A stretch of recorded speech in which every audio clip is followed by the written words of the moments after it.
Welcome to my YouTube channel. I'm Rajesh Mohan. In this particular video, we will discuss about economics and social issue for RBI Grade B 2023. Guys, this is one of the most fearful section in Phase 2 exam, and it is just because the average score has been in the range of 60s. So through this video, we will discuss and understand how to cover certain things, what to cover, how to limit our syllabus, as well as practice sources and all these things in great detail so that we can maximize score and reach in the range of 70s. So I would request all of you to watch this video till end. It will be very important for you, as well as if you have not subscribed this YouTube channel yet, please do subscribe, like this video and share it with your friends.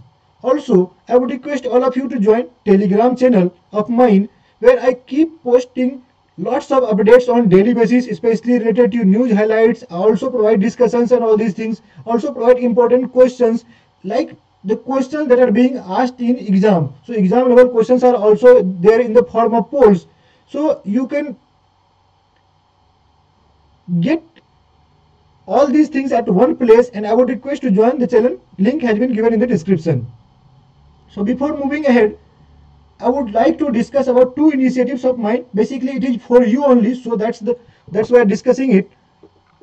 The first is PIB magazine, and it's not just only PIB.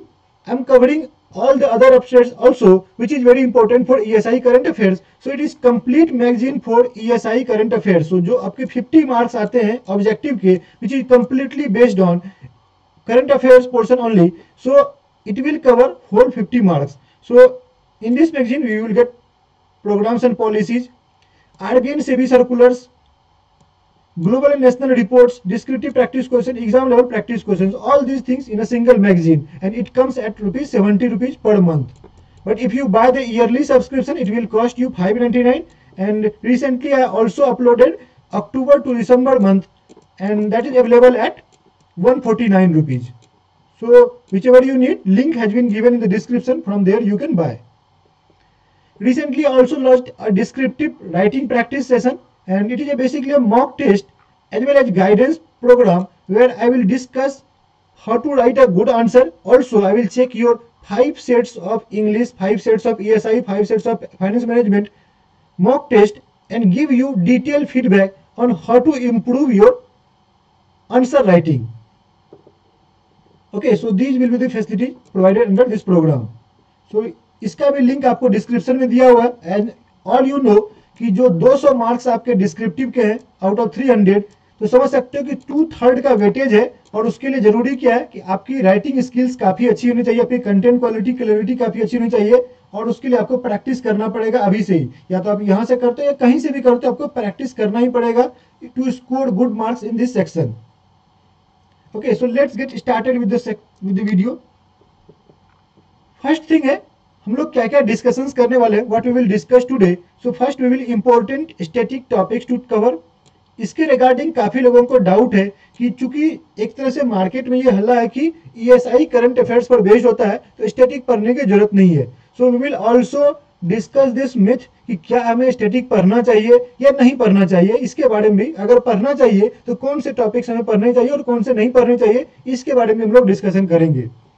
Then second है nature of difficulty. क्यों जो है average score 60s में है, जबकि आपको finance management में 75-80 के लगभग लोग स्कोर कर ले रहे हैं.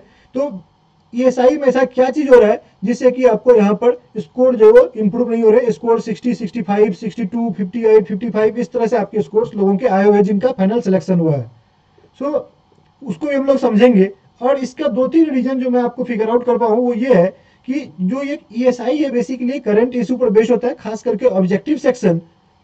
सो syllabus can be considered as unlimited, क्योंकि वो कहीं से भी कुछ भी पूछ सकते हैं. आप मान लो 10 चीजें पढ़ के गए और उन्होंने 11वां चीज पूछ लिया. ओके, और ऐसा कर भी रहे वो लोग, खास करके रिपोर्ट एनालिसिस वगैरह में तो ऐसा उन्होंने काफी किया हुआ है. So syllabus is considered unlimited, too many things to cover and keep in mind. और possibly people don't like to read current affairs that much. Mostly engineers वगैरह इंजीनियर एग्जाम दे रहे हैं, तो इसलिए कह सकते हो कि और पसंद नहीं होता है किसी को, सबको पसंद नहीं होता है करंट अफेयर्स पढ़ना. People like to solve reasoning ability and all these things. तो डेफिनेटली ये भी एक रीजन हो सकता है. So based on my experience मैं ये तीन चीजें बेसिकली फिगर आउट कर पाऊँ कि ये तीनों रीजन हो सकते हैं। या तो लोगों को सिलेबस अनलिमिटेड है तो इसलिए दिक्कत हो रही है, या कह सकते हो कि बहुत सारी चीजें याद करके उसको दिमाग में रखना पड़ रहा है और इससे कंफ्यूजन क्रिएट हो रहा है एग्जाम में। This can be another reason. Third reason हो सकता है कि पॉसिबली लोगों को करंट अफेयर्स पढ़ना पसंद नहीं हो। क्या रीजन है आपके अनुसार वो आप कमेंट बॉक्स के माध्यम से बता सकते हैं। थर्ड थिंग क्या हो सकता है कि डाटा सेंट्रिक जो है आपको ऑब्जेक्टिव क्वेश्चंस पूछे जा रहे हैं जो कि कंफ्यूजिंग हो रहे हैं। और डाटा सेंट्रिक बेसिकली क्या होता है कि आपको ढेर सारे डाटा वगैरह पूछ लिए जाते हैं और ऑप्शंस में आपको जो है वो क्लोज ऑप्शंस दे दिए जाते हैं, तो इसलिए कई बार कंफ्यूजन हो जाता है। जैसे रिसेंटली मुझे खुद भी एक दो एग्जाम में काफी कंफ्यूजन और मेरे मार्क्स अच्छे खासे कट गए हैं। Then there is no direct questions. आगे देखेंगे हम लोग क्वेश्चन तो उससे आपको और आइडिया आएगा कि किस तरह से उन्होंने क्वेश्चंस को घुमाया है बेसिकली। तो सारे के सारे क्वेश्चंस को उन्होंने एक तरह से पिकुलियर बना रखा है, उन्होंने डायरेक्ट नहीं पूछा है। If you want to download, if you want the PYQs, मतलब खास करके फेज 1 और फेज 2 के पीवाईक्यू 2019, 21 और 22 3 साल पेपर जो है पिछले 3 साल के, वो अगर आपको चाहिए तो उसका भी लिंक मैं आपको डिस्क्रिप्शन में दे सकता हूँ। ऑलरेडी टेलीग्राम पर अवेलेबल है, तो उस टेलीग्राम का लिंक मैं डाल दूंगा, तो उससे आप डाउनलोड कर लेना और इससे आपको आइडिया लग जाए किस तरह के आपको क्वेश्चन, क्योंकि प्रीवियस एनालिसिस जो मस्ट है और उसमें आंसर्स वगैरह भी दिए हुए हैं। So what are the sources to follow, ये भी हम लोग डिस्कस करेंगे। Do I need to read book cover to cover? And then in the last we will discuss about ESI current affairs, what to read, sources and how many month of updates to be covered. So first हम लोग कुछ simple questions, पहले तो एक ये जो question है, ये जो पैसेज बेस्ड क्वेश्चन है, ये प्रीवियस ईयर का है, लास्ट ईयर 2022 में ये पूछा गया था। इससे थोड़ा बहुत आपको अंडरस्टैंडिंग दिलाता हूँ कि क्या क्वेश्चन था, और उसके बाद कुछ सिंपल क्वेश्चन भी आपको शेयर करूंगा। Then we will also discuss descriptive questions, उसमें हम लोग स्टैटिक के बारे में समझने का कोशिश करेंगे। तो चलिए स्टार्ट करते हैं। सबसे पहले तो ये ONORC पर था, आप लोगों ने इस प्रोग्राम के बारे में जरूर सुना होगा। One nation one ration card है, जिसके माध्यम से सरकार जो है देश भर में जितने भी PDS डिस्ट्रीब्यूशन थे उसको एक तरह से एक नेटवर्क के अंतर्गत लाने की कोशिश की है। और अब आपका जैसे कि मान लो कोई बिहार से, खास करके बिहार के मजदूर वगैरह, उत्तर प्रदेश के मजदूर वगैरह दूसरे राज्यों में काम करने के लिए आते थे, माइग्रेट होकर दूसरे राज्यों में काम करते थे। तो यहाँ पर जिन्होंने अगर PDS का कार्ड बनाया था वो वहां पर ऑपरेट नहीं होता था, वहां पर वो यूजलेस रहता था। तो इस स्कीम के माध्यम से सरकार ने क्या किया है कि बेसिकली कहीं का भी आपका कार्ड हो, PDS का कार्ड हो, आप देश भर में हर जगह उसका इस्तेमाल कर सकते हैं। और जो सब्सिडाइज रेट पर आपको जो फूड ग्रेन्स अवेलेबल होते हैं, हालांकि 1 जनवरी से सरकार ने इसे फ्री ऑफ कॉस्ट कर दिया है। जो पहले 2 या 3 रुपए में मिलते थे वो भी कॉस्ट को खत्म कर दिया है। सो अब जो फूड ग्रेन कहीं भी आप किसी भी राज्य में किसी भी राज्य के कार्ड से ले सकते हैं। ये स्कीम पिछले साल, ये 2 साल से काफी न्यूज में बना हुआ था। इवन आपको इससे रिलेटेड एक और स्कीम था, कोविड के टाइम पर प्रधानमंत्री जन कल्याण अन्न योजना सरकार ने लॉन्च किया था, GKAY सरकार ने लॉन्च किया था। हालांकि ये 31 दिसंबर को स्कीम बंद हो चुका है, लेकिन ये स्कीम बार बार एक्सटेंड किया गया। 7 फेज में ये स्कीम को आपको एक्सटेंशन मिले, तो डेफिनेटली उसके कारण भी आपको न्यूज में था। उसके अलावा नेशनल फूड सिक्योरिटी एक्ट जो है वो काफी इंपॉर्टेंट है, ये भी आपको हमेशा न्यूज में बना रहता है। अब देखिए इस पर क्वेश्चन क्या था कि जो PM इन न्यूज का, बेसिकली अगर आप मेरा PIB का PDF देखोगे तो उसमें मैं आपको सबसे पहले PM इन न्यूज कवर करता हूँ। तो प्रधानमंत्री से रिलेटेड जो भी न्यूज होते हैं वो काफी इंपॉर्टेंट होते हैं और उसी पर उन्होंने ये क्वेश्चन को बेसिकली क्रिएट किया है। तो लास्ट ईयर प्राइम मिनिस्टर ने कुछ अवार्ड जो है वो आपको डिस्ट्रीब्यूट किए थे, और वो अवार्ड बेसिकली जो सिविल सर्विस डे था उस दिन डिस्ट्रीब्यूट किया गया था। तो आपसे क्वेश्चन पूछा गया, the scheme mention in the passage has been awarded with prime minister's award for excellence in public administration 2020। 2020 का मतलब ये मत समझना कि ये 2020 में हुआ था, बेसिकली लास्ट ईयर हुआ था, तो रिसेंट अपडेट ही था, कोई ज्यादा पुराना नहीं था। So on which of the following day, तो ये सिविल सर्विस डे को बेसिकली आपको प्राइम मिनिस्टर ने अवार्ड दिया था, और उसके लिए आपको अवार्ड, ये भी स्कीम को अवार्ड मिला था, उसी से रिलेट करके पूछा गया। मतलब कि उन्होंने इस स्कीम से रिलेटेड क्वेश्चन नहीं पूछा, उन्होंने किसी अलग अपडेट को इस स्कीम से कनेक्ट करके आपसे क्वेश्चन पूछ लिया गया। समझ रहे हो कि क्वेश्चन को कैसे घुमाया गया। वो लोग ONRC पर आपको कई सारे डायरेक्ट क्वेश्चन पूछ सकते थे, but they did not, they asked तो 2 मार्कर क्वेश्चन जो कि आपको रिलेटेड इंफॉर्मेशन था, प्राइम मिनिस्टर से रिलेटेड न्यूज था, उससे रिलेट करके आपको इस स्कीम के बारे में पूछ लिया गया। तो इस तरह के क्वेश्चंस खास करके आजकल घुमाकर पूछे जा रहे हैं। चलो एक और देखते हैं, ये सैंपल क्वेश्चन है, मेरे द्वारा क्रिएटेड क्वेश्चन है। अभी रिसेंटली एक एजुकेशन रिलेटेड न्यूज था, रिपोर्ट था बेसिकली, जिसमें IIT NIT वगैरह को आपको यहाँ पर रैंकिंग वगैरह दी गई है, भारत के इंस्टीट्यूट वगैरह को, और ग्लोबल रिपोर्ट है ये, दुनिया भर के आपको जो हायर एजुकेशन इंस्टीट्यूट्स हैं उसको यहाँ पर रैंकिंग दी गई है। तो आप देख सकते हो कि क्वेश्चंस में बेसिकली और इसी तरह के क्वेश्चंस एग्जाम में आते हैं, तो यहाँ पर कहीं भी रिपोर्ट का नाम मेंशन नहीं है। Top 500 in one of the recently released report X for higher education in world universities for 2023। मतलब एक रिपोर्ट है, और आपको पता है कि हायर एजुकेशन में आपको क्यूएस का भी रिपोर्ट आता है, टाइम्स हायर एजुकेशन का भी आता है, और उसके अलावा भी कई सारे आपको आते हैं। तो आपको ये चीज पढ़ के समझना पड़ेगा, कुछ कीवर्ड्स वगैरह के माध्यम में जो आपने पढ़े हुए तो उससे कनेक्ट करना पड़ेगा, और तब आप फिगर आउट कर पाओगे कि हाँ इस रिपोर्ट के बारे में बात हो रही है। उसके बाद आप जो है उस रिपोर्ट से जो भी इंफॉर्मेशन उसको दिमाग में आपको रिकॉल करके आंसर करना पड़ेगा। सो 7 IITs had opted out of the ranking by report X। जैसे ही ये लाइन मैंने पढ़ा तो मुझे खटाक से याद क्या आ गया कि ये टाइम्स हायर एजुकेशन के बारे में बात कर रहा है, और THE रिपोर्ट में बेसिकली जो टाइम्स हायर एजुकेशन की रिपोर्ट है उसमें जो पुराने वाले 7 IIT वगैरह, IIT Delhi, IIT Mumbai, IIT ये सब जितने भी है उन्होंने ऑप्ट आउट कर लिया, क्योंकि उनको लगता है कि ये रैंकिंग में जो है जेन्युइन पैरामीटर्स नहीं है और भारत के साथ पार्शियलिटी की जा रही है। तो आपको यहाँ पर वाई दिया हुआ, ये वाई बेसिकली आपको ब्लैंक है, मतलब इस पर रिगार्डिंग क्वेश्चन पूछा जाएगा। तो इतना क्लियर है। अब इस पर देखो क्वेश्चन क्या आते हैं। The institute why which is mentioned in the passage has been kept in which of the following category. तो अगर आपको पता है तो आप आंसर कर सकते हैं, कमेंट करना, फटाफट कमेंट करो। इजी क्वेश्चन है, मैंने ऑलरेडी इसको टेलीग्राम पर करवाया हुआ है, टेलीग्राम चैनल पर, तो वहां पर आपने किया होगा तो आप कमेंट कर सकते हो। सिमिलरली दूसरा क्वेश्चन भी है, आप जो है इसका भी आंसर कर सकते हो कमेंट बॉक्स के माध्यम से। पर्पस है बस क्वेश्चन दिखाना, क्वेश्चन सॉल्व कराना नहीं है इस वीडियो में।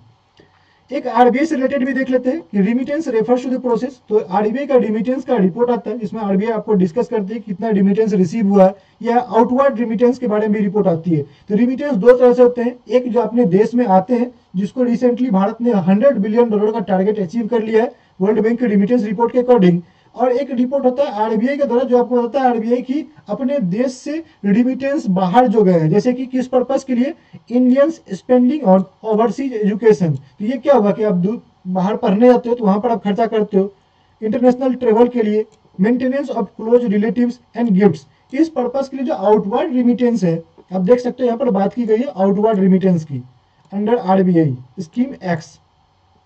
अब देखो ये स्कीम के बारे में मेंशन नहीं किया गया, एक्स लिख दिया गया है। तो ये बेसिकली आउटवर्ड रिमिटेंस के बारे में एक रिपोर्ट थी रिसेंटली, और उस पर क्वेश्चन आपको पूछा गया है। इस पर 2 से 3 क्वेश्चन हो सकते हैं। ओके, और जनरली याद रखना जो पैराग्राफ बेस्ड क्वेश्चंस होते हैं ये 2 मार्कर्स होते हैं, 2 मार्क्स में आपको पूछे जाते हैं, और एक पैराग्राफ पर 2 क्वेश्चन से लेकर 4 क्वेश्चन तक हो सकता है। कभी 2 भी पूछता है, किसी पैराग्राफ पर 3 क्वेश्चन, किसी पैराग्राफ पर 4 क्वेश्चन भी आपको रहते हैं। तो इसलिए इंपॉर्टेंट होता है कि अगर आपको पैराग्राफ के बारे में नहीं आइडिया तो आपके 8 मार्क्स, अगर मान लो उन्होंने 4 क्वेश्चन पूछ दिए तो आपके 8 मार्क्स तो ऐसे ही चले गए, और आपने अगर तुक्का मारा तो 8 + 2 और चले गए, क्योंकि 2 मार्क्स आपके निगेटिव के भी जाएंगे। तो ये चीज आपको ध्यान रखना होता है कि पैराग्राफ वाले क्वेश्चंस का यही नुकसान है कि सेट ऑफ क्वेश्चंस होते हैं, अगर आपको आता है तो सारे के सारे बनेंगे, वरना आपके वो सारे मार्क्स चले जाते हैं। और उस टाइम पर आप वो चाहते हो कि यार किसी भी तरह से गेस करके भी करेक्ट हो जाए, तो फिर आप तुक्का भी मार सकते हो, टेम्पटिंग होता है थोड़ा सा। ये मत करना, तुक्का मत मारो, वो और काम खराब करता है। खास करके डिफिकल्ट पेपर में आपको तुक्का मारना बेसिकली अपने पैरी पर खुद कुल्हाड़ी मारना होता है, क्योंकि ऑब्वियस ही बात है सबकी हालत खराब है, तो उतने ज्यादा मार्क्स लोगों के एवरेज स्कोर होंगे नहीं। तो आपको जो करेक्ट है वही अगर आप मार्क करोगे तो भी आपका सिलेक्शन हो जाता है, तुक्का मारने से आपके निगेटिव चले जाते हैं। क्योंकि डिफिकल्ट पेपर में गैस करना भी इम्पॉसिबल है, वो तो पूरा मतलब कि भगवान का पूरा आशीर्वाद हो, ऐसे ही तभी लकीर आ गए तभी आपका हो सकता है, वरना नॉर्मल केस में नहीं होता है। तो ये लिबरलाइज स्कीम के बारे में बात की जा रही है। एक स्कीम होता है आरबीआई का, लिबरलाइज रिमिटेंस स्कीम है, LRS करके एक स्कीम है। और देखो यहाँ पर क्वेश्चन क्या पूछा गया है, आपको पहले तो पता होना चाहिए कि ये LRS है क्या, कौन सा स्कीम है, और उसके बाद आपको कब लॉन्च हुआ है ये पूछ लिया गया। The scheme x mention in the passage was launched in which of the following year, तो 2004 में लॉन्च हुआ था। सिमिलरली एक प्रोग्राम से रिलेटेड भी क्वेश्चन देखते हैं। एक प्रोग्राम है जो मेंटल हेल्थ से रिलेटेड रिसेंटली लॉन्च किया गया, आपको मेंटल हेल्थ के बारे में बताया गया है और सो एंड दे दिया गया है। नीचे यहाँ पर प्रोग्राम एक्स के बारे में बात की गई है, मैंने यहाँ पर डार्क कर दिया, मैं अपने खुद के सहूलियत के लिए एग्जाम में डार्क किया हुआ नहीं रहेगा, बोल्ड किया हुआ नहीं रहेगा, आपको पूरा खोज के निकालना होता है बड़ा सा पैसेज। और स्क्रीन का जैसे 2 पार्ट होता है, तो स्क्रीन के इसी पार्ट में आपको यहाँ पर पैसेज होगा, इस पार्ट में पैसेज होगा, इस पार्ट में क्वेश्चन होगा, और थर्ड पार्ट में यहाँ पर आपके जो क्वेश्चंस के नंबर होते हैं 1 2 3 इस तरह से आपको होता है, जो आपको दिखता है कि आपने कौन से क्वेश्चन किए हैं कौन से नहीं किए हैं। इस तरह से आपका स्क्रीन बटा होता है, तो आपको स्क्रॉल करके नीचे यहाँ तक ले जाना होता है और पूरा का पूरा पढ़ना होता है। सारा का सारा टाइम कंज्यूमिंग प्रोसेस है।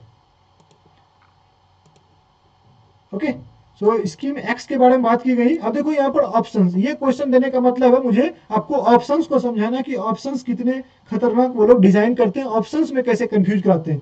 इस क्वेश्चंस के माध्यम से मैंने आपको बताया कि पुराने स्कीम को कैसे कनेक्ट किया जाता है, वो चीज कैसे पूछा जाता है। इसके माध्यम से मैंने आपको डाटा किस तरह से क्लोज हो सकता है रिपोर्ट के माध्यम से ये समझाया, और इसके माध्यम से आपको मैं समझा रहा हूँ कि जो ये खास करके जो शॉर्ट फॉर्म वाले होते हैं ना, उसको किस तरह से वो लोग ऑप्शन में कंफ्यूज करते हैं आपको, वो आप देख सकते हो। यहाँ पर निमहंस, लेकिन बेसिकली ऑर्गेनाइजेशन है जिसको रन कर रही थी, ये तो नहीं होगा। नमस्ते आपको अलग प्रोग्राम है, वो बेसिकली आपको सैनिटाइजेशन वर्कर के मैकेनाइजेशन के लिए है, जो हम लोग क्लीनिंग वगैरह होते हैं उसकी मैकेनाइजेशन के लिए है। ये भी नहीं होगा। तो इस तरह से आप एलिमिनेट करके आंसर कर सकते हो इसका। तो आप ऑप्शंस, आप कमेंट बॉक्स के माध्यम से बताओ, ये क्वेश्चन ही मैंने ऑलरेडी कराया हुआ है टेलीग्राम पे। आप ऑप्शंस कमेंट बॉक्स के माध्यम से बताओ कि इसका आंसर क्या होगा। So do comment. अगर आप वीडियो देख रहे हैं तो यहाँ तक पहुंच चुके हैं तो कमेंट जरूर करें अगर आपको इसका आंसर पता है तो। चलो, ये तो रहेगी बात ऑब्जेक्टिव का। आपको I hope passage based questions का कुछ आइडिया लगा होगा। हालांकि और भी कई सारे प्रैक्टिस, आपको कम से कम 200-400 क्वेश्चंस प्रैक्टिस करने पड़ेंगे इस तरह के, ऑटोमेटिकली आपका काम हो जाएगा। एंड डोंट वरी, मैं आपको करवाऊंगा इस तरह के क्वेश्चंस। फरवरी से आपको लगातार कराए जाएंगे इस तरह के क्वेश्चंस, ताकि आपको आइडिया होते रहे, आपकी प्रैक्टिस अच्छी बनी रहे। अगर हम लोग यहां से हम लोग डिस्कशंस का मेन मुद्दा होगा कि क्या स्टैटिक। दोस्तों, अभी तक आपने देखा कि ऑब्जेक्टिव में मैंने आपको 3 चीजों के बारे में बेसिकली बताया, programs and policy, reports and RBI SEBI circular को मैंने कवर किया, और यही चीजें आप आगे देखोगे कि यही सिलेबस है अपना ऑब्जेक्टिव का खास करके। लेकिन हम लोग जब डिस्क्रिप्टिव के बारे में बात करते हैं तो डिस्क्रिप्टिव में आपको यहाँ पर थोड़ा सा डिफरेंस आ जाता है कि लोग जो क्वेश्चन पूछते हैं, जो मैंने बोला ना कि मिथ है कि क्या स्टैटिक पढ़ना पड़ेगा या नहीं पढ़ना है। पूरा का पूरा लोग बोलते हैं 90% सिलेबस जो है वो इकोनॉमिक्स और सोशल इशू का करंट से रिलेटेड है। Is it true?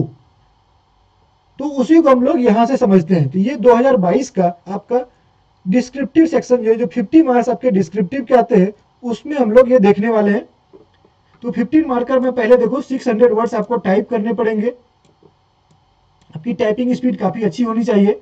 ओके, तो पहला क्वेश्चन देखो क्या है। Although urbanization spread in villages, race, caste, gender discrimination is rampant in the light, write about challenges faced by protective discriminatory policy. ये basically आपका सोशल इशू का topic है, जो अर्बनाइजेशन एंड माइग्रेशन पर आपको एक टॉपिक मेंशन है social issue में, उससे रिलेटेड आपको एक टॉपिक दिया गया है। तो जो अर्बनाइजेशन जो विलेजेस लेवल तक पहुंच रहे हैं, लेकिन डिस्क्रिमिनेशन जो है वो अभी भी अवेलेबल है, और वो डिस्क्रिमिनेशन विलेज लेवल पर या आपको रेस पे, कास्ट पे, जेंडर के लेवल पर आपको अवेलेबल है। तो बेसिकली आपको इसी के बारे में डिस्कस करना था। तो उन्होंने क्या कर दिया, डिस्क्रिमिनेशन और अर्बनाइजेशन को कनेक्ट करके एक क्वेश्चन उन्हें पूछ लिया गया। क्योंकि अर्बनाइजेशन आपको हमेशा न्यूज में रहता है, इवन आपको लास्ट ईयर बजट में अर्बनाइजेशन के बारे में बात भी की गई है, उसके बारे में प्रोग्राम्स वगैरह के बारे में बात की गई है, और सरकार ने भी कई बार आपको कई सारे ढेर सारे प्रोग्राम लॉन्च कर रखे हैं, जैसे अमृत योजना, SPRM जो है Shyam Prasad Mukherjee rurban mission launch कर रखा है, खास करके विलेजेस वगैरह के लिए, और स्मार्ट सिटी मिशन वगैरह लॉन्च कर रखे हैं। तो इसलिए आपको अर्बनाइजेशन को कनेक्ट करके उन्होंने क्वेश्चन पूछा है। नेक्स्ट है, what is meant by economic reforms, explain all the types of reform in economic policy in India from 1990 to till now. तो आपको बेसिकली यहाँ पर जो इकोनॉमिक रिफॉर्म सिंस 1991 एक चैप्टर आपको दिया हुआ है, जो हम लोग बेसिकली एक तरह से ओपनिंग ऑफ इंडियन इकोनॉमी 1991 में हुई थी नरसिम्हा राव जी की सरकार में। उस टाइम पर भारत क्राइसिस फेस कर रहा था, और उसके बाद इंडियन इकोनॉमी को ओपन किया गया था, लिबरलाइजेशन, प्राइवेटाइजेशन, ग्लोबलाइजेशन को प्रमोट किया था। तो वहीं से आपको एक टॉपिक मेंशन है सिलेबस में, और उसी को कनेक्ट करके उन्होंने इकोनॉमिक रिफॉर्म्स के बारे में पूछ लिया है। ये भी लास्ट ईयर काफी न्यूज में था, क्योंकि इसकी एनिवर्सरी थी शायद 91, 2021 था ना, 2021 में काफी न्यूज में था, 30 साल हो गए थे इसको लॉन्च किए हुए। तो उसके बारे में काफी सारे न्यूज वगैरह अवेलेबल थे, आर्टिकल्स वगैरह अवेलेबल थे। ओके, चूंकि 22 के स्टार्ट में पेपर हुआ था, तो ये 21 वगैरह को उन्होंने कनेक्ट करके पूछा हुआ है। Then there is financial stability is essential to any financial institution business. Discuss in the light of financial stability report by RBI दिसंबर 2021। तो अब देखो उन्होंने क्या कर दिया, इस क्वेश्चन के 2 पार्ट है, मतलब 15 मार्क्स में आपको 7.5 नंबर के दोनों क्वेश्चन है। इस क्वेश्चन को 2 पार्ट में पूछा गया है। अब यहाँ पर क्या देखने वाली बात है कि उन्होंने आरबीआई की जो एनुअल रिपोर्ट आती है, उस पर पूरा का पूरा 15 मार्क्स का क्वेश्चन ही पूछ डाला उन्होंने। तो जनरली आप देख सकते हो कि कितना इंपॉर्टेंट हो जाता है ये चीजें आपको। तो आप समझ रहे हो कि अगर इसको हम लोग छोड़ दें कि ये इसको करंट में कंसीडर कर ले, तो बाद बाकी ये दोनों तो आपको स्टैटिक से रिलेटेड है। अगर किसी ने अर्बनाइजेशन को अच्छे से नहीं पढ़ा, उसके नोट्स उसने नहीं बनाया है, तो वो आंसर नहीं लिख सकता है। सिमिलरली अगर किसी ने इकोनॉमिक रिफॉर्म्स के अगर स्टैटिक पोर्शन नहीं पढ़े, हालांकि वो करंट से रिलेटेड है, बट अगर उसने नहीं पढ़े हैं तो बेसी बात है वो दिक्कत होगा। तो आपको क्या करना है कि जो भी चीज, जो भी आपका सिलेबस दिया हुआ है, उस सिलेबस को आपको ये ध्यान देना है कि पिछले एक साल में क्या उससे रिलेटेड कुछ न्यूज थे, क्या उससे रिलेटेड कुछ भी आपको अपडेट्स थे। अगर थे, आपको स्टैटिक प्लस करंट दोनों को मिलाकर 3 चीज करने हैं बेसिकली आपको। सो डिस्क्रिप्टिव में 3 चीजें आपको, यहाँ पर 4 चीजें कह सकते हो। डिस्क्रिप्टिव में स्टैटिक इंफॉर्मेशन में लिख नहीं रहा, खुद समझ लेना। करंट प्लस इनिशिएटिव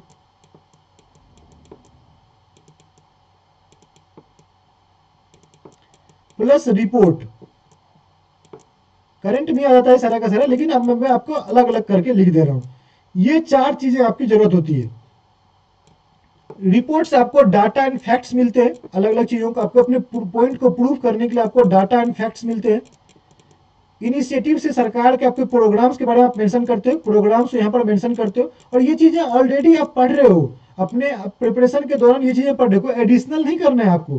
करंट आप जो रिसेंट अपडेट्स जो चीजें से रिलेटेड है उसको बेसिकली आपको पढ़ना है। जैसे आप इसको किसी प्रोग्राम से, सरकार के ऑर्गेनाइजेशन से रिलेटेड प्रोग्राम से कनेक्ट कर सकते थे, तो वो चीजें आप यहाँ पर डिस्कस कर सकते हो। स्टैटिक इन्फॉर्मेशन तो आपके पास होना ही चाहिए। तो चारों को मिलाकर बेसिकली आपका आंसर तैयार होता है, और इसी में बेसिकली हम लोग लिखते क्या है, चैलेंजेस वगैरह, ऑब्जेक्टिव, सिग्निफिकेंस, इंपॉर्टेंस, यही सब चीजें हम लोग बेसिकली लिखते हैं। ये कीवर्ड है, सब हेडिंग्स है, और उसके अंदर हम लोग 4 से 5 पॉइंट लिखते हैं। तो कुछ खास नहीं है, बस आपको पता होना चाहिए क्या लिखना होता है। Then there is 10 marker 400 words के लिए। यहां पर भी आप देख सकते हो, तो रूरल एंटरप्रेन्योरशिप के बारे में बात की गई, और ये सोशल इशू से रिलेटेड है। Programs and policy plus current को कनेक्ट किया गया है। Then there is NBFC. NBFC आपके इकोनॉमिक्स के सिलेबस में नहीं है, ये बेसिकली उन्होंने फाइनेंस के सिलेबस में मेंशन किया हुआ है, उसी को उठाकर यहाँ पर उन्होंने पूछ लिया कि डिफरेंट टाइप ऑफ एनबीएफसी को बेसिकली आपको यहाँ पर डिस्कस करना था। तो ये टॉपिक आपका फाइनेंस का है, लेकिन उन्होंने इकोनॉमिक्स में पूछा हुआ है। Right a short note on current monetary policy. ये तो करंट पर बेस्ड है, क्योंकि monetary policy static plus current दोनों है, क्योंकि हम लोग मॉनेटरी पॉलिसी चैप्टर पढ़ते हैं, और मॉनेटरी पॉलिसी हमेशा न्यूज में बना रहता है। तो C+S ये भी है। एनबीएफसी से रिलेटेड भी काफी सारे न्यूज होते हैं, क्योंकि last year scale based regulation launch किया गया, SBR लॉन्च किया गया आरबीआई के द्वारा। ये भी करंट प्लस स्टैटिक कह सकते हो। ये भी करंट प्लस, क्योंकि रूरल एंटरप्रेन्योरशिप न्यूज में बना रहता है। सरकार जो है आपको SBEP प्रोग्राम के अंतर्गत, NRLM के अंतर्गत SBEP प्रोग्राम चल रहा है, उसके अंतर्गत एंटरप्रेन्योरशिप को प्रमोट कर रही है। तो रूरल के बारे में पूछ लिया गया। तो इस तरह से आप देख सकते हो कि क्वेश्चंस का आपका डिस्ट्रीब्यूशन किस तरह से है। स्टैटिक का भी इंपॉर्टेंस काफी अच्छा बना हुआ है। ओके गाइस, सो नाउ उससे पहले साल का देख सकते हो, यहाँ पर दिया हुआ है 15th फाइनेंस कमीशन आपके फाइनेंस के सिलेबस में मेंशनड है। Okay, budget and economic survey, finance commission वगैरह। हालांकि अब इसको पढ़ने की जरूरत नहीं है, 2 साल हो गया, नहीं पूछेंगे वो लोग। ओके, उसके बाद पॉवर्टी का, ये तो आपको स्टैटिक से पूछ लिया इन्होंने। What are the change and trends in globalization after financial crisis. Current plus static दोनों है, ये आपके सिलेबस में मेंशनड है। हालांकि ये फाइनेंस के, फाइनेंशियल क्राइसिस आपको GFC आपके फाइनेंस के सिलेबस में मेंशनड है, लेकिन उन्होंने ESI में पूछा हुआ है। Then there is budgetary recommendations on strategic and non strategic investment. Budget आपके सिलेबस में मेंशनड है, तो ये कह सकते हो करंट प्लस स्टैटिक दोनों का पोर्शन है। Then role of demography in India economic transition, ये तो पूरा का पूरा आपको स्टैटिक है, सोशल इशू है बेसिकली। ये आपको सोशल डेमोग्राफी इस बार भी इंपॉर्टेंट है, क्योंकि दुनिया ने अभी 8 बिलियन का जो है पॉपुलेशन टारगेट रीच किया है। भारत जो है मोस्ट पॉपुलस कंट्री होने वाली है 2023 में। तो पॉपुलेशन एक तरह से इंपॉर्टेंट टॉपिक है, ये आपको सोशल इशू है। क्लाइमेट चेंज कमिटमेंट जो है, क्लाइमेट चेंज तो मैं हमेशा बोलता हूँ कि इंपॉर्टेंट है। ये आपका स्टैटिक प्लस करंट दोनों है, क्योंकि स्टैटिक में आपका इकोनॉमिक्स का 3rd चैप्टर जो है वो एनवायरमेंटल इशू से रिलेटेड है। आई होप आपको आइडिया लग गया होगा कि स्टैटिक का भी इंपॉर्टेंस है और करंट का भी है, कैसे आपको कवर करना है। क्लियर? चलो अब हम लोग बात करते हैं ESI करंट अफेयर्स के बारे में, फिर हम लोग स्टैटिक के बारे में बात करेंगे। तो ESI करंट अफेयर्स में बेसिकली आपको करना क्या होता है। तो ESI बेसिकली आपका जो मार्क्स वेटेज है वो 100 मार्क्स का पेपर है, और ये पेपर 1 होता है। ये पेपर 1 है। 30 मिनट आपको जो है ऑब्जेक्टिव के लिए मिलते हैं, जिसमें आपको 50 मार्क्स होते हैं और 30 क्वेश्चंस होते हैं। ओके, 90 मिनट आपको जो है डिस्क्रिप्टिव के लिए मिलता है, जिसमें आपको यहाँ पर 4 आंसर्स लिखने होते हैं, 2 600 वर्ड्स के एंड 2 400 वर्ड्स के आपको आंसर लिखने होते हैं। मतलब कि टोटल आपको 2000 वर्ड्स को 90 मिनट में टाइप करना है। नाउ यू कैन अंडरस्टैंड कि आपकी क्या स्पीड होनी चाहिए, किस तरह से आपको लिखना है। और ये आपको current and social static topic पर आपको एक तरह से मिक्स्ड क्वेश्चन होते हैं, मैंने आपको ऑलरेडी समझाया अभी। अगर हम लोग ईएसआई करंट अफेयर्स की बात करें तो इसमें बेसिकली 3 तरह से आपके क्वेश्चन, 3 क्वेश्चन टाइप के क्वेश्चन होते हैं। एक तो आपका जो आरबीआई, सेबी या रेगुलेटरी बॉडी के सर्कुलर्स होते हैं, न्यूज होते हैं, उस पर क्वेश्चन होता है। दूसरा आपको रिपोर्ट्स एंड इंडेक्सेस पर क्वेश्चन होता है। और ये रिपोर्ट कौन कौन से आपको मेजरली फोकस करने हैं, यूनाइटेड नेशंस की रिपोर्ट, नीति आयोग की रिपोर्ट, वर्ल्ड बैंक, आईएमएफ, एक मजबूत यूएन के अंतर्गत आपको यूएनडीपी, अंकटाड, यूएनस्केप, ये सब रिपोर्ट आते हैं, वो आपको कवर करने। Then there is some topic wise related news. और कौन कौन से टॉपिक हैं, ये 4 टॉपिक महा इंपॉर्टेंट है, health, education, climate, poverty. Okay, ये रिपोर्ट्स आपको, इस तरह के रिपोर्ट्स आपको फोकस करने हैं। प्रोग्राम्स एंड पॉलिसीज में आपको recently launched as well as flagship scheme जो न्यूज में उसको कवर करना है। फ्लैगशिप स्कीम काफी इंपॉर्टेंट होता है, यहाँ से क्वेश्चंस आपको पुराने क्वेश्चंस को कनेक्ट करके पूछते हैं। तो फ्लैगशिप स्कीम जो खास करके न्यूज में बने हुए हैं उसको आपको अच्छे से करना होता है, क्योंकि उस पर क्वेश्चंस आपको पूछे जाते हैं।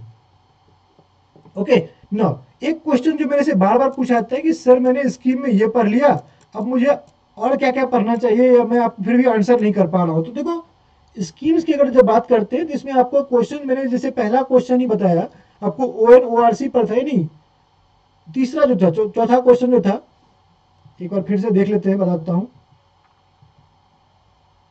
ये वाला क्वेश्चन देखो, इसमें बेसिकली क्या दिया हुआ है, आपको एक पैसेज दिया हुआ है। ओके, मेंटल हेल्थ पर है, और यहां पर आपको क्या करना है कि what does program X represent. तो ये क्या हो गया कि आइडेंटिफिकेशन ऑफ प्रोग्राम। तो पहला चीज आपको क्या करना है, आइडेंटिफाई करना है।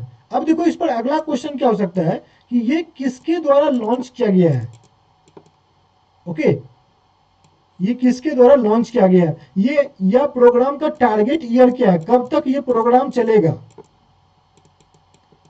या इंप्लीमेंटिंग एजेंसी कौन होगी, इंप्लीमेंटिंग एजेंसी कौन होगी, बजट कितना एलोकेट किया गया है। एक तो आपको होता है फाइनल, आपको एलोकेशन शुरू स्टार्ट में बताती है कितना खर्च किया जाएगा, और एक होता है ईयरली उस पर बजट खर्चा किया जाता है। तो ये सब चीजें आपको बेसिकली यहाँ पर कवर करनी होती है। तो देख लो, एक लिस्ट दिया हुआ, मिनिस्ट्री आपको पता होनी चाहिए, आइडेंटिफाई द स्कीम आपको बेसिकली पता होना चाहिए। स्कीम के बारे में पता होगा तो आप पैसेज पढ़ के आइडेंटिफाई कर सकते हो। Objective and aim, objective and aim से बेसिकली वो क्वेश्चन किस तरह से पूछते हैं, वो बोलेंगे which of the following is not the objective of scheme X. Scheme के बारे में मेंशन नहीं, जो पैसेज में स्कीम आपको पढ़ के समझना है, और उसके बारे में उन्होंने क्वेश्चन क्या पूछा है, विच of the following is not the objective of. तो ये नोट वाला क्वेश्चन जो होता है ये काफी पिकुलियर होता है। बेसिकली आपको सारे के सारे अपडेट्स पता होने चाहिए, तभी आप एलिमिनेट कर पाओगे, तो वो थोड़ा और डिफिकल्ट कर देते हैं। ये इनकरेक्ट, नॉट, इनकरेक्ट, ये सब आजकल मैक्सिमम क्वेश्चन इनकरेक्ट या नॉट पर ही बेस्ड आजकल पूछे जा रहे हैं। So there is allocation based, कि क्या एलोकेशन है उसका, लेटेस्ट अपडेट है, जैसे कि आपको ओल्ड स्कीम्स वगैरह होते हैं, जो फ्लैगशिप स्कीम्स होते हैं, उसको सरकार एक्सटेंड कर देती है। जैसे अमृत योजना का अमृत 2.0 लॉन्च किया गया, जैसे स्मार्ट सिटी मिशन का भी आपको एक्सटेंशन मिल गया। ऐसे जितने भी पुराने फ्लैगशिप प्रोग्राम्स थे, बड़े बड़े प्रोग्राम्स थे जो मोदी गवर्नमेंट में स्टार्ट में लॉन्च हुए थे, उसको रिसेंटली एक्सटेंड कर दिया गया है। एक्सटेंशन भी इंपॉर्टेंट होते हैं। इंप्लीमेंटिंग एजेंसी या रिलेटेड अदर प्रोग्राम या इनिशिएटिव, मैंने आपको जैसे बताया पहला क्वेश्चन ही ONORC पर था, तो उन्होंने आपने देखा कि कैसे जो सिविल सर्विस डे से रिलेटेड जो आपको अपडेट था, अवार्ड था, उसको कनेक्ट करके उन्होंने क्वेश्चन पूछ लिया गया। ऐसे कई आपको क्वेश्चन दिखेंगे जहां पर कि उन्होंने किसी और प्रोग्राम को भी कनेक्ट करके पूछा हुआ है। तो ये चीज आपको क्लियर होना चाहिए। चलिए अब हम लोग बात करते हैं सिलेबस का और सोर्स का। सिलेबस कौन सा, स्टैटिक वाला का। ओके, मैंने एग्जाम का, मैंने यहाँ पर इमेज का प्लेसमेंट इस तरह से किया है, लेकिन आपको पूरा सिलेबस यहाँ पर भी कुछ पार्ट सिलेबस का है, तो पहले वो देख लेते हैं, फिर सोर्स के बारे में बात करेंगे यहाँ पर। ओके, तो सिलेबस क्या है, जो ऑफिशियल सिलेबस मेंशन्ड है उसके बारे में बात करते हैं। सबसे पहले यहाँ पर आप अगर देखोगे तो यूनिट 1 ये हो गया, यूनिट 2 है, यूनिट 3 है, सॉरी यूनिट 3 है, यूनिट 4 है, और ये यूनिट 5 है। 5, 4, 3, 1 एंड 2, आपके 5 यूनिट यहाँ पर बेसिकली मेंशन है। हम लोग यूनिट वाइज अगर देखें तो 5 यूनिट हम लोग के सिलेबस में दिए हुए हैं, तो एक एक करके समझते हैं। तो पहला यूनिट जो है बेसिकली, ये दोनों एक ही चैप्टर है, फर्स्ट यूनिट है आपको नेशनल इनकम और मेजरमेंट ऑफ ग्रोथ से रिलेटेड है। ये चैप्टर से कम ही चांस है आपको क्वेश्चन पूछे जाने का डिस्क्रिप्टिव का, हालांकि इसका इस्तेमाल काफी ज्यादा होता है। आप अलग अलग जगह पर इसके जो कंसेप्ट यूज सीखते हो उसको आप पढ़ सकते हो, या इस पर भी हो सकता है कि क्वेश्चन पूछ ले, एक दो क्वेश्चन तो बनता ही है, अच्छा क्वेश्चन बन जाता है इस पर, उसको आप जरूर कवर कर लेना। उसके बाद पॉवर्टी वाला चैप्टर है। इस चैप्टर से आपको बेसिकली तीन चीजें आपको यहाँ पर कवर करनी होती हैं, और वो कौन कौन से हैं। इसमें आपको पॉवर्टी तो आपको पता होनी चाहिए। पॉवर्टी में बेसिकली आपको पॉवर्टी के बारे में पता होना चाहिए, पॉवर्टी होता क्या है, पॉवर्टी का टाइप्स क्या है। ओके, पॉवर्टी एस्टिमेशन कमिटीज के बारे में पता होना चाहिए। साथ ही साथ आपको poverty alleviation and employment generation जो प्रोग्राम चलाया जाता है सरकार के द्वारा, उसको पता होना चाहिए। तो ये आपको क्वेश्चन हो सकता है कि discuss the poverty alleviation programs launched by the government and इस तरह से क्वेश्चन होगा, critically analyse the poverty alleviation program. तो जैसे उन्होंने क्रिटिकली एनालाइज बोल दिया, मतलब कि आपको एक तरह से एज ए क्रिटिक सोचना है कि क्या जो प्रोग्राम सरकार के द्वारा लॉन्च किए गए वो कैसे है, क्या वो इम्पैक्टफुल है, क्या वो सक्सेसफुल रहे, ये भी आपको डिस्कस करना होता है। तो क्वेश्चन को लोग घुमा के इस तरह से पूछ सकते हैं। तो पॉवर्टी एलिवेशन वाला आपको जो है प्रोग्राम्स पर भी क्वेश्चन बन सकता है। तो हर चैप्टर से आप ना क्वेश्चन आप प्रिपेयर कर सकते हो, वो इंपॉर्टेंट होगा। तीसरा है sustainable development and environmental issue, climate change से रिलेटेड टॉपिक है ये, और महा इंपॉर्टेंट है। महा मतलब महा, इसको तो मार्क कर ही लो। अभी पूरा का पूरा न्यूज देखोगे तो हर तीसरे दिन क्लाइमेट चेंज से रिलेटेड न्यूज होता है। हर समिट, अभी अभी डेवोस में समिट हुआ है, वहां पर भी क्लाइमेट से रिलेटेड बात हो रही थी। COP27, COP15, सारे के सारे हर जगह अभी डेवोस के या क्लाइमेट चेंज से रिलेटेड बात हो रही है। ओके, ये तो महा इंपॉर्टेंट चैप्टर है। इसमें आपको सस्टेनेबल, और दूसरी बात क्या होती है कि आप में से काफी सारे लोगों को सस्टेनेबल डेवलपमेंट गोल्स जो याद नहीं है। देखो ये मत करो, सस्टेनेबल डेवलपमेंट गोल्स आपको याद होने ही चाहिए, क्योंकि सस्टेनेबल डेवलपमेंट गोल्स का ही इस्तेमाल आप जो है आंसर राइटिंग में करते हो। आप अलग अलग इनिशिएटिव्स वगैरह को या कंक्लूजन वगैरह में आप जो है सस्टेनेबल डेवलपमेंट गोल्स को कनेक्ट कर सकते हो कि सरकार ये जो इनिशिएटिव है बेसिकली ये सस्टेनेबल डेवलपमेंट गोल नंबर इसको अचीव करने में मदद कर सकता है। इस तरह से आप लिख सकते हो, तो वो तो आपको पता होना ही चाहिए, उसका आप इस्तेमाल आंसर राइटिंग में जरूर करोगे। इंडियन इकोनॉमी में इकोनॉमिक हिस्ट्री के बारे में बात है, कोई खास नहीं है। इंडस्ट्रियल पॉलिसी के बारे में पूछ सकते हैं। अभी रिसेंटली तीन नई पॉलिसी आई थी, हालांकि इंप्लीमेंट अभी तक नहीं हो पाई है। इसके अंतर्गत CCI भी आता है। बेसिकली हम लोग ईज ऑफ डूइंग बिजनेस वगैरह के बारे में बात करते हैं। जो मिनिस्ट्री ऑफ कॉमर्स के रिसेंट इनिशिएटिव्स वगैरह है उसके बारे में हम लोग यहाँ पर पढ़ते हैं। तो इसका करंट परिप्रेक्ष्य में भी आप इसको देख सकते हो। तो करंट से रिलेट करके मिनिस्ट्री ऑफ कॉमर्स के आप जो इनिशिएटिव्स वगैरह हैं रिसेंटली, जैसे ONODRC वाला स्कीम है, वो वाला आप कर सकते हो, तो वो जरूर देख लेना। CCI काफी न्यूज में था, इसको आपसे पूछ सकते हैं क्योंकि रिसेंटली इसने गूगल वगैरह पर जो है काफी ज्यादा फाइन वगैरह ठोका है। तो CCI आपके काम का हो सकता है। Then there is monetary and fixed policy, महा इंपॉर्टेंट है। इकोनॉमिक रिफॉर्म्स फिर से पढ़ लेना। Indian money and financial market linkage, जो बैंकिंग सेक्टर है उसका क्या रोल है, जो मनी मार्केट या फाइनेंशियल मार्केट है उसका इंडियन इकोनॉमी में क्या रोल है, इसके बारे में क्वेश्चन आपसे पूछ सकते हैं।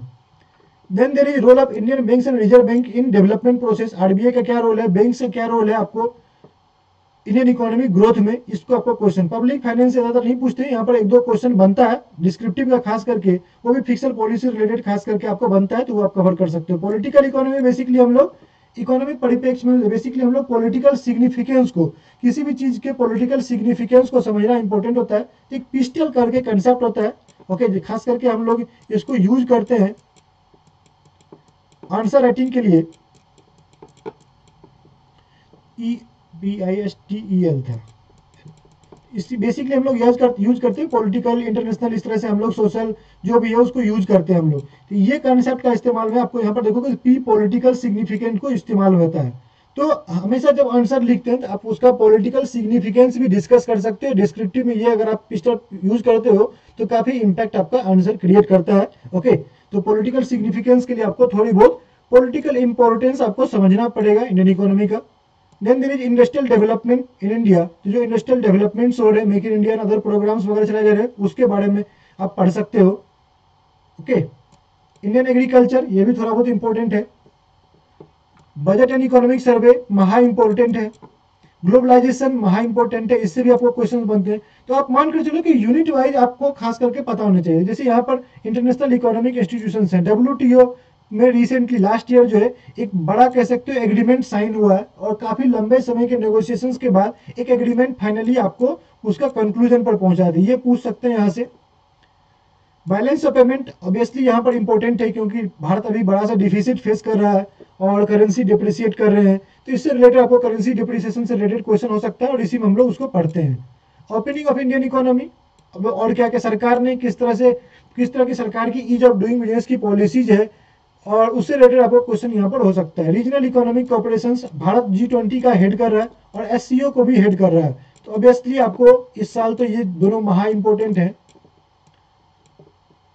इंटरनेशनल इकोनॉमिक इश्यूज आपको कवर करने, रीजनल आपको FTA वगैरह भी आप डिस्कस कर सकते हैं, ये क्वेश्चन हो सकता है। फ्री ट्रेड एग्रीमेंट वगैरह के भी क्वेश्चन हो सकते हैं। भारत ने भी रिसेंटली काफी सारे साइन किए हैं और काफी सारे साइन करने वाला है। इंटरनेशनल इकोनॉमिक इशू में जैसे अभी रिसेशन चल रहा है, यूरोप में रिसेशन फेस कर रहा है, यूरोपियन कंट्रीज वगैरह ले ऑफ वगैरह है, तो रिसेशन वगैरह आपको एक तरह से ये इशू है, इंटरनेशनल इकोनॉमिक इशू है, उसका क्या इम्पैक्ट होगा भारत पर, या आप कह सकते हो जो फेड रेट हाइक करता है, ओके, फेड की टेपरिंग होती है, टेपरिंग बेसिकली फेड टेपरिंग जो है वो किस तरह से इम्पैक्ट करती है, उस आपको इंटरनेशनल इकोनॉमिक इशू हो गया।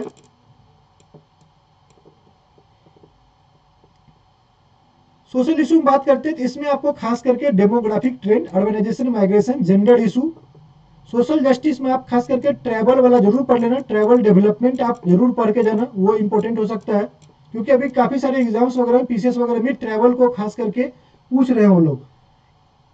ह्यूमन डेवलपमेंट काफी इंपॉर्टेंट है।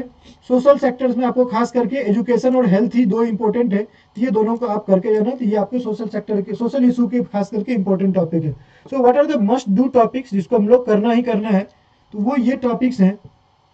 इकोनॉमिक्स में आपको इकोनॉमिक ग्रोथ वाला, पॉवर्टी मैंने बता दिया, पॉवर्टी के साथ साथ अनएम्प्लॉयमेंट एंड भूल गया मैं, अनएम्प्लॉयमेंट एंड इनइक्वलिटी, तीन चीजें बोल रही थी। पॉवर्टी तो होना ही चाहिए आपको पता, दूसरा उसके अंदर पार्ट है अनएम्प्लॉयमेंट का, अनएम्प्लॉयमेंट के टाइप्स वगैरह आपको पता होना चाहिए, और तीसरा है इनइक्वलिटी। आजकल इनइक्वलिटी के बारे में काफी बात हो रही है, ऑलरेडी आपने देखा कि कैसे जेंडर डिस्क्रिमिनेशन पर उन्होंने क्वेश्चन पूछा है।